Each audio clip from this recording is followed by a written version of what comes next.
Hey there, everybody. Welcome back to RVCCIS.info, where in this series we are tracking my attempt at replacing a Chromebook with just a regular iPad mini that I'm holding upside down, but that's okay. Previously, we had seen a little bit about how to take said iPad mini and in conjunction with a $3 IKEA tablet holder, we're able to go ahead and just put our iPad in there and prop it up at a better to view angle. Taking it turns out a $17 Aukey, nope, my mistake, Anker, A-N-K-E-R, Bluetooth keyboard, and just being able to hook it up here. I know it doesn't look particularly good because a black mouse pad with black peripherals really makes it hard to see everything.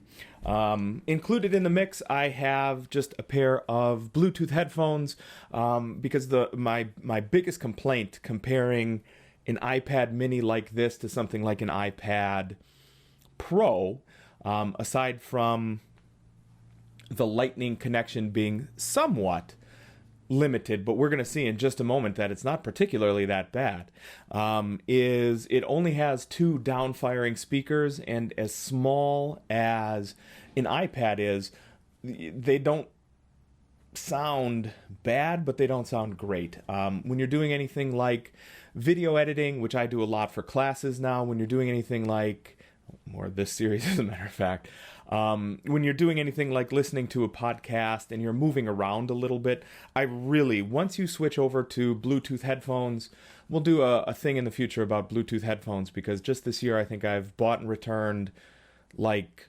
$1,000, easily $1,000 worth of headphones. So I'm an idiot. But my stupidity is your benefit, because hopefully you can learn, whereas I cannot. So anyway, I do suggest a pair of Bluetooth headphones, which also you cannot see here. What I've actually noticed over the course of the last, I'll call it month, 4 weeks or so, is I have been using, this as a recording space, because like this side of my office it's a train wreck. I mean, like, honestly, it's disgusting.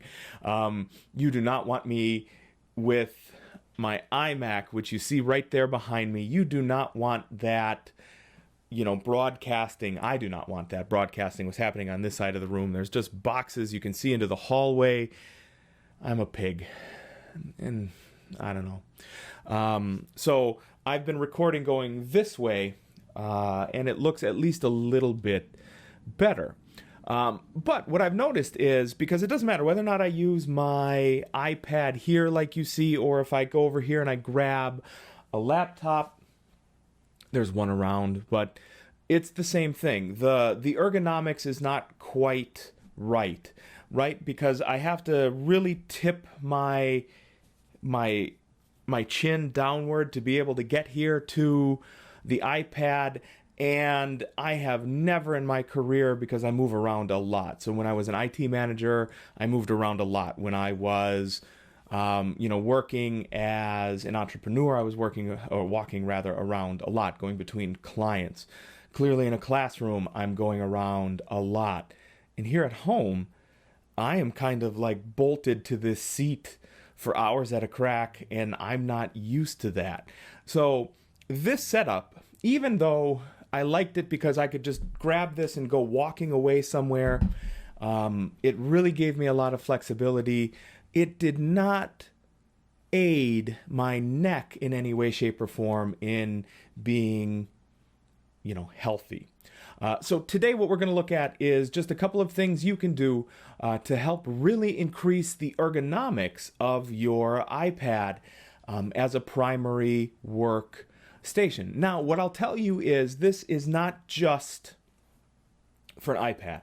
Everything you do as you're working from home is destroying your body slowly, right? Because we're hunched over on our desks. This is how I type now. And it's not It's not good. It's not ergonomic.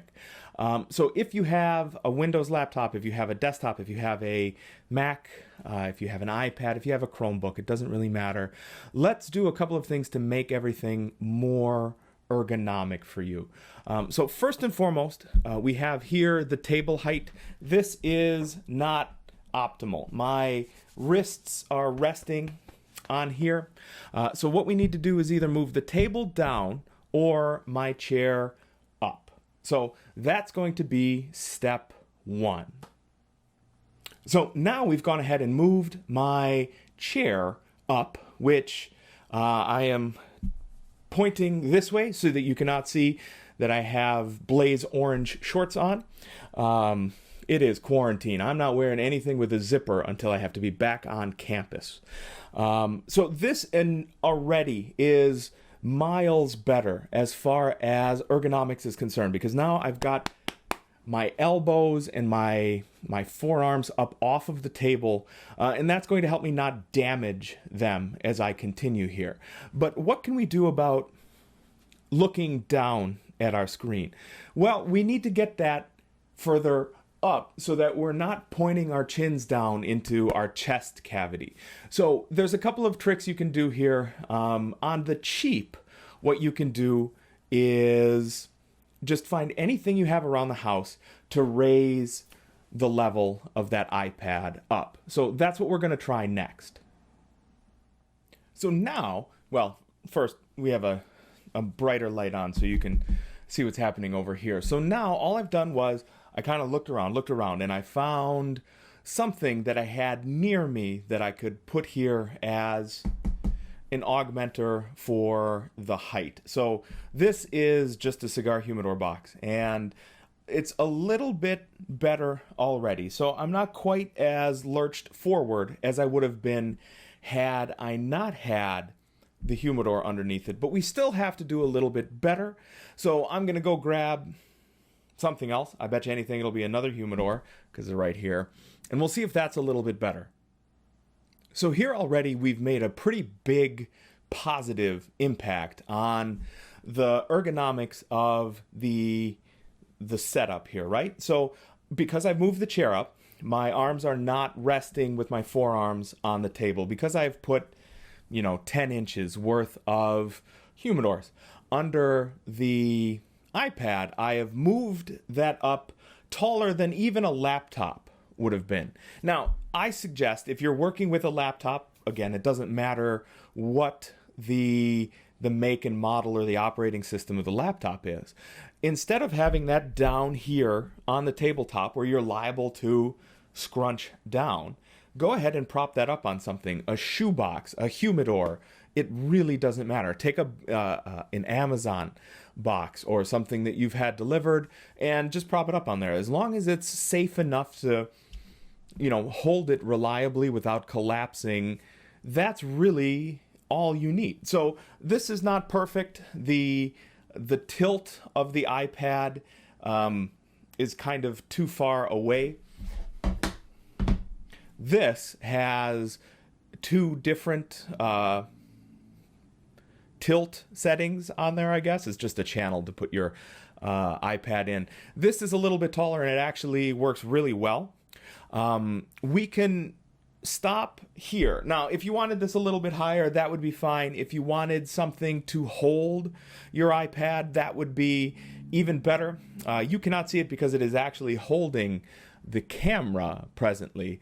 But there is an iPad holder I will link to in the comments here. It was $40 on Amazon, and it can accommodate a 12.9-inch iPad Pro.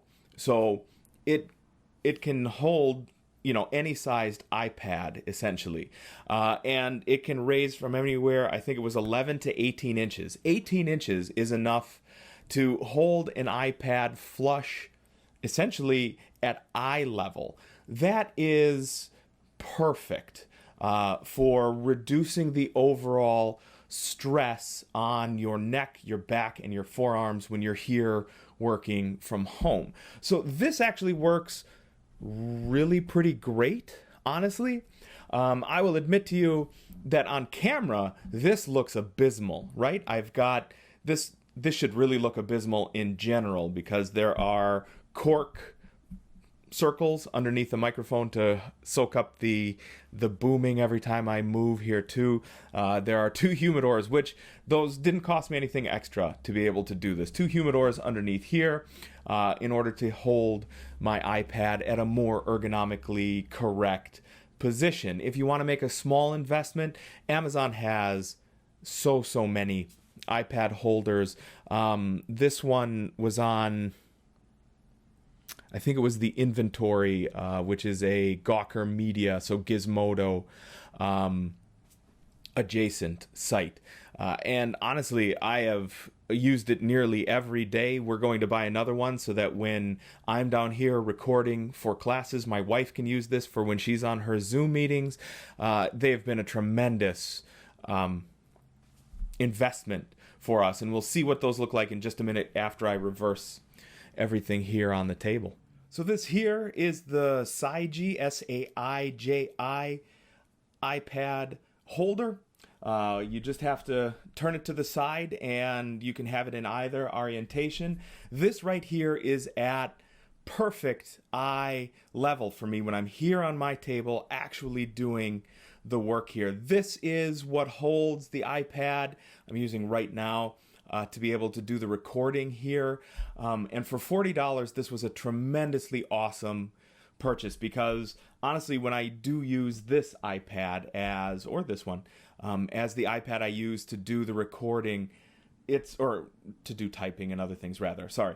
This is exactly at eye level and I don't get that same neck strain, eye strain, things of that nature. So this is a tremendous investment.